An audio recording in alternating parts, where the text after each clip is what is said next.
जय Hind defence lovers. आज की टॉप हेडलाइंस कुछ इस प्रकार है।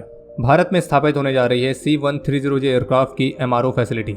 मणिपुर में फेक न्यूज वाली चुनौती का सामना करने के लिए 5 दिन के लिए इंटरनेट हुआ सस्पेंड। जानिए क्या है सच अरुणाचल प्रदेश में चाइनीज ट्रूप्स की घुसपैठ वाली रिपोर्ट का। इंडियन नेवी के लिए एक साथ लॉन्च हुई 2 एंटी सबमरीन वॉरफेयर क्राफ्ट और चीन के पास होगी दुनिया की सबसे लार्जेस्ट एयरफोर्स।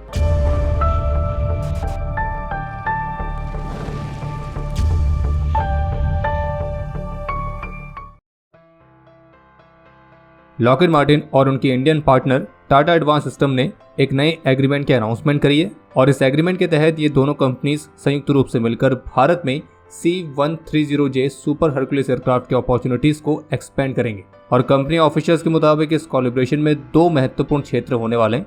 पहला क्षेत्र भारत में MRO फैसिलिटीज स्थापित की जाएंगी और ये फैसिलिटी न केवल इंडियन एयरफोर्स की मौजूदा 12 C-130J एयरक्राफ्ट की फ्लीट को सपोर्ट करेगी, बल्कि इसके साथ साथ इस फैसिलिटी का इस्तेमाल जो ग्लोबल सुपर हरकुलिस एयरक्राफ्ट की फ्लीट्स हैं तो उनको भी मेंटेनेंस, रिपेयरिंग और ओवरहॉलिंग की सर्विसेज दी जाएंगी। और इस कोलैबोरेशन का जो दूसरा महत्वपूर्ण क्षेत्र है उसमें इंडियन एयरफोर्स के मीडियम ट्रांसपोर्ट एयरक्राफ्ट प्रोग्राम के लिए एयरक्राफ्ट को प्रोड्यूस करने के लिए भारत में C-130J एयरक्राफ्ट की मैन्युफैक्चरिंग और असेंबली को एक्सपेंड किया जाएगा। हालांकि ये जो कोलैबोरेशन है भारत और अमेरिका की सरकार की मंजूरी के भी अधीन है। यानी कि कहने का मतलब यह है कि अगर लॉकहीड मार्टिन को इंडियन एयरफोर्स के मीडियम ट्रांसपोर्ट एयरक्राफ्ट प्रोग्राम वाला कॉन्ट्रैक्ट मिलता है तो उसमें एयरक्राफ्ट को वो भारत में ही मैन्युफैक्चर और असेंबल करेंगे और इसके लिए वे भारत में एडिशनल प्रोडक्शन और असेंबली कैपेसिटी को स्टैब्लिश करेंगे। और फिलहाल एयरफोर्स के इस मीडियम ट्रांसपोर्ट एयरक्राफ्ट प्रोग्राम में 3 कंपनीज कॉम्पीट कर रही हैं, जिसमें लॉकहीड मार्टिन ने ऑफर किया है अपना C-130J एयरक्राफ्ट, वहीं ब्राजीलियन फर्म एम्ब्रियर ने ऑफर किया है अपना लेटेस्ट C-390 मिलेनियम और एयरबस ने ऑफर किया है A400M एयरक्राफ्ट। और ये तीनों ही एयरक्राफ्ट एक दूसरे से बहुत अलग है। बाकी जो ये C-130J एयरक्राफ्ट है इसको लगभग 20 से अधिक देश ऑपरेट करते हैं और इसके MRO फैसिलिटी जो भारत में बनेगी तो वो किसी भी मेजर एरोस्पेस फर्म के द्वारा भारत में स्थापित किए जाने वाली पहली बड़ी MRO फैसिलिटी होगी। इस महीने की शुरुआत से ही मणिपुर में हिंसा में वृद्धि होने के चलते अब मणिपुर में 5 दिनों के लिए मोबाइल इंटरनेट, ब्रॉडबैंड और VPNs को बैन किया गया है। और ये निर्णय खास तौर पर इसलिए भी लिया गया है क्योंकि मणिपुर में अब हिंसा ही एकमात्र चुनौती नहीं है, बल्कि अब मणिपुर में फेक न्यूज भी एक बहुत बड़ी चुनौती बनते जा रहा है। और हाल ही के समय में मणिपुर में हिंसा को और भड़काने के उद्देश्य के साथ सोशल मीडिया पर कई एंटी इंडिया एलिमेंट्स के द्वारा फेक न्यूज फैलाई जा रही थी।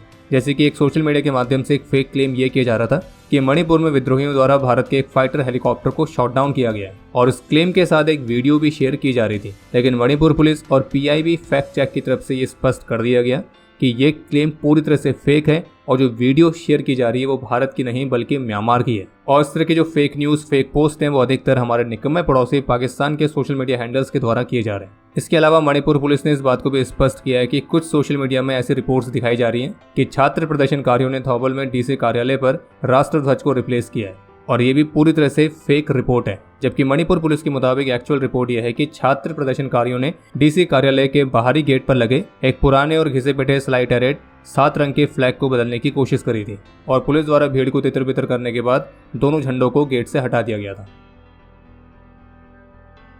करीब 2 दिन पहले कुछ ऐसी रिपोर्ट्स देखने को मिली थी जिनमें ये क्लेम किया जा रहा था कि चाइना की जो पीपल्स लिबरेशन आर्मी के ट्रूप्स हैं तो उन्होंने अरुणाचल प्रदेश में करीब 60 किलोमीटर अंदर तक घुसपैठ करी है। और इसके साथ सोशल मीडिया पर कुछ ऐसी पिक्चर्स भी शेयर की गई थी जिनमें चाइनीज मिलिट्री के मार्किंग्स दिखाई दे रहे थे। और हमने इस रिपोर्ट को कवर इसलिए नहीं किया था क्योंकि हमें इसके लिए ऑफिशियल कमेंट का इंतजार था जो कि अब आ चुका है, जिसमें केंद्रीय मंत्री श्री किरण रिजिजू ने इन मीडिया रिपोर्ट्स पर रिस्पॉन्ड देते हुए क्लियर किया कि जो चीन है वो हमारी जमीन नहीं ले सकता है।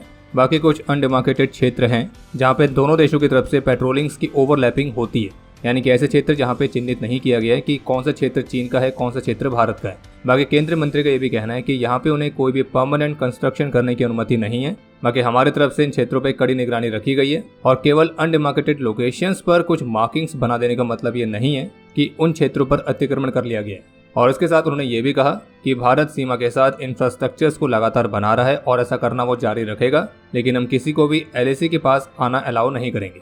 बाकी कुछ अन्य सोर्सेज के मुताबिक अलग अलग रिपोर्ट्स में जो ये 60 किलोमीटर वाला आंकड़े का क्लेम किया जा रहा है तो आपको क्लियर कर दी कि ये जो आंकड़ा है ये पूरी तरह से डिबेटेबल है।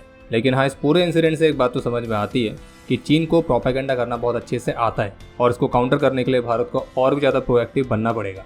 इसके अलावा एक अपडेट यह है कि कल 11 सितंबर को फिलीपींस में भारत और फिलीपींस की 5वीं जॉइंट डिफेंस कोऑपरेशन कमेटी की मीटिंग को आयोजित किया जाएगा और इस मीटिंग की सह अध्यक्षता के लिए भारत की तरफ से डिफेंस सेक्रेटरी श्री गिरिधर अरवाणे जी फिलीपींस की विजिट करेंगे और इस विजिट के दौरान दोनों देशों के बीच कई सारे डिफेंस कॉपरेशंस को डिस्कस किया जाने वाला है। और ये तो आप जानते होंगे कि फिलीपींस पहला देश है जिसे भारत की ब्रह्मोस मिसाइल एक्सपोर्ट की गई है और इस तरह के और भी कई सारे डिफेंस प्रोजेक्ट्स हैं जिस पे दोनों देशों के बीच आगे भी कई सारी डील संभव है।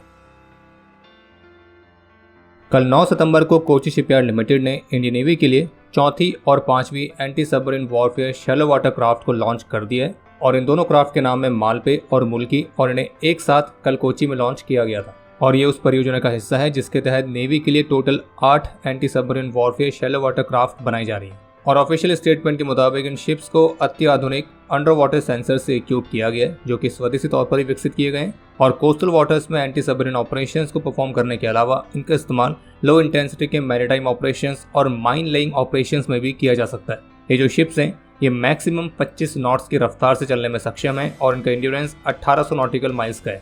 बाकी आत्मनिर्भर भारत इनिशिएटिव के तहत इनमें जो कंटेंट इस्तेमाल किया गया है उसमें से 80% कंटेंट स्वदेशी है। बाकी एक अपडेट यह है कि आज मंगलवार को बर्लिन में अपने संबोधन में भारतीय विदेश मंत्री डॉक्टर एस जयशंकर की तरफ से इस बात पर जोर दिया गया कि भारत और जर्मनी के बीच डिफेंस कॉपरेशंस को और बढ़ाने के लिए जर्मनी को भारत के लिए अपनी एक्सपोर्ट कंट्रोल रिजीम को अपडेट करने की जरूरत है जिसमें एक्सपोर्ट कंट्रोल्स को थोड़ा सा आसान बना के दोनों देशों के बीच डिफेंस कॉपरेशन बढ़ाया जा सकता है। स्पुतनिक इंडिया की तरफ से जारी रिपोर्ट के मुताबिक चीता और चेतक हेलीकॉप्टर्स को रिप्लेस करने के उद्देश्य के साथ अगले 2 से 3 महीनों में इंडियन नेवी एचएल के साथ करीब 60 LUH हेलीकॉप्टर्स की डील को फाइनल करेगी। बाकी एक और अपडेट है कि संख्या के मामले में दुनिया की सबसे बड़ी नेवी बनने के बाद अब चीन का टारगेट है दुनिया के सबसे लार्जेस्ट एयरफोर्स बनना और चीन का प्रयास है कि 2049 तक वो वर्ल्ड लार्जेस्ट एयरफोर्स के मामले में यूएसए से आगे निकल जाए। और बाकी जिस तरह से चीन की प्रोडक्शन कैपेबिलिटीज़ हैं तो उस कैपेबिलिटी के साथ इस तरह का टारगेट पूरी तरह से संभव है भी। खैर बाकी अब समय है आज के इतिहास का।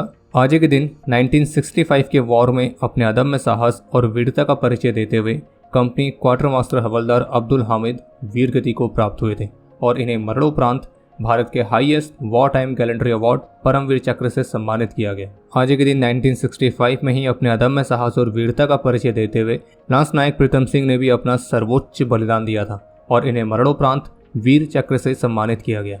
बाकी आपके लिए आज का प्रश्न है कि नौशेरा का शेर यह टाइटल किनको मिला है। और अब समय है आज के टॉप 3 कमेंट्स का जो ये रहे आपकी स्क्रीन पर।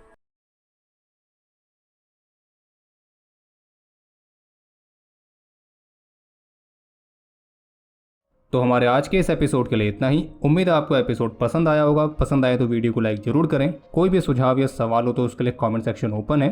और बाकी अगर आपको मिलिट्री से संबंधित और भी एक्सक्लूसिव कंटेंट में दिलचस्पी है तो आज ही डाउनलोड करें डिफेंस स्क्वाड की सुपर ऐप। बाकी अगर आप चैनल पर पहली बार आए हैं तो सब्सक्राइब जरूर करें।